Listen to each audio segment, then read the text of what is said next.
Marketing Square. Bienvenue sur Marketing Square, le rendez-vous du gros marketing. Le gros, c'est un marketing qui sort des clous, qui se réinvente, qui se renouvelle. C'est aussi un mindset qui repose sur l'envie de se dépasser, de se détacher de ses opinions une bonne fois pour toutes et d'apprendre en continu. Si tu te reconnais dans cette description, que tu sois débutant ou expert, abonne-toi. Ce podcast va devenir ton meilleur allié. Ce podcast est rendu possible par Richmaker, la plateforme que j'ai lancée pour permettre enfin aux marques de monter des partenariats qui fonctionnent.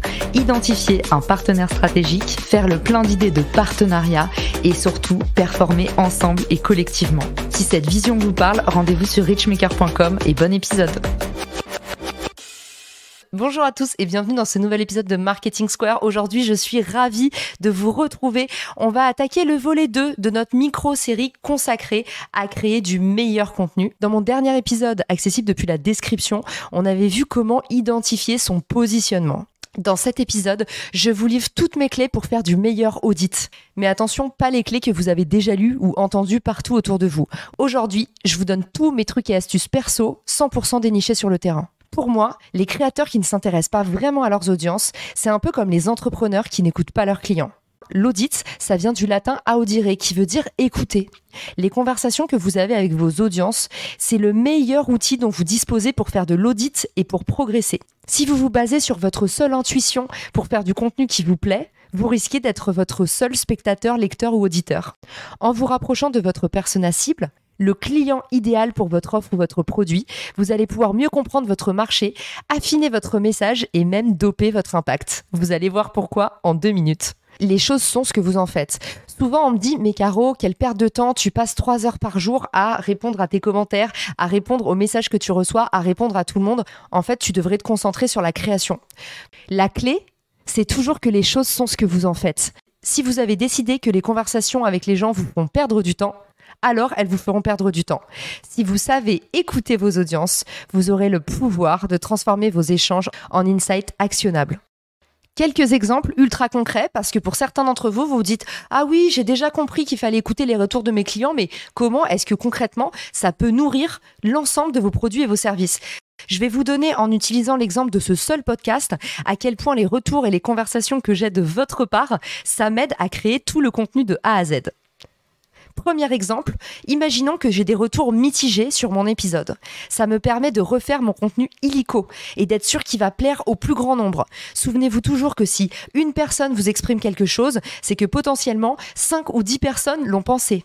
Alors ne négligez pas les retours négatifs et profitez-en pour refaire votre contenu ou votre offre ou votre service et façonner l'offre irrésistible. Deuxième exemple, si on me pose une question plusieurs fois, j'en fais un épisode. Et oui, ça m'arrive tout le temps, sur Clubhouse, sur LinkedIn, sur Instagram, qu'on vienne me poser des questions par rapport à une nouveauté LinkedIn. Est-ce que tu as testé ça? Est-ce que tu connais tel outil? Comment faire ceci? J'utilise toutes ces questions récurrentes pour en faire des épisodes. Ça me permet à la fois d'être sûr que mon épisode répond à un vrai besoin, également de valoriser les personnes qui me posent ces questions en disant « Merci d'avoir posé cette question, tu m'as inspiré cet épisode » et c'est arrivé bon nombre de fois.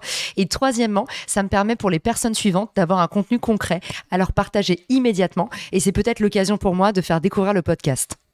Troisième exemple, si je ne sais pas répondre à un besoin, ça m'aiguille vers des invités. Typiquement, si on me dit « Caroline, est-ce que tu pourrais parler de account-based marketing ?» Je me rends compte que ça fait 3 ans que je ne l'ai pas pratiqué et du coup, je vais me donner pour mission d'aller chercher le meilleur invité possible pour traiter de cette thématique. Si vous êtes entrepreneur, vous pouvez aller chercher des partenaires en partant du même principe. Si votre client exprime toujours un besoin que vous ne pouvez pas satisfaire, c'est peut-être l'occasion d'aller créer une offre en commun avec quelqu'un ou de faire de l'apport d'affaires, c'est-à-dire rediriger vers des personnes que vous connaissez et toucher une commission sur les clients que vous rapportez.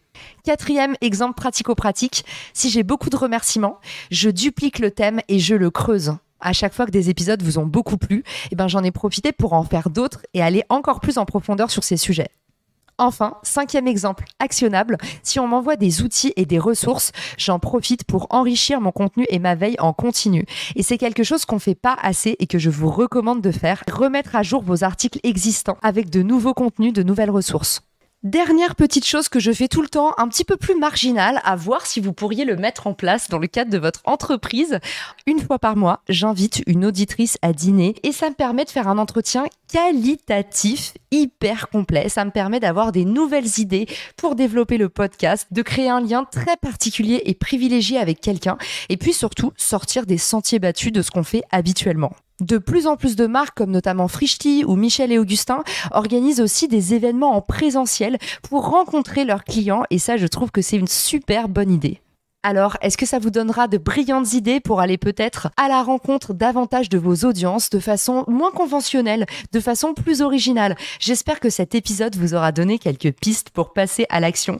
J'en profite pour remercier mes derniers avis sur Apple Podcast. C'est grâce à vous que j'ai autant la motivation pour continuer à vous faire ces épisodes, même les jours fériés. Merci à Marlène et à Mathieu Bernard pour leurs derniers commentaires. Ça fait hyper plaisir qu'ils aient eu cette petite attention pour moi. Merci aussi à Kurungu. Je vous souhaite à tous une très très bonne journée, soirée et à très vite dans le podcast. Ciao! Si cet épisode te plaît, tu peux le partager en me taguant ou lui laisser 5 étoiles sur Apple Podcast. Marketing Square.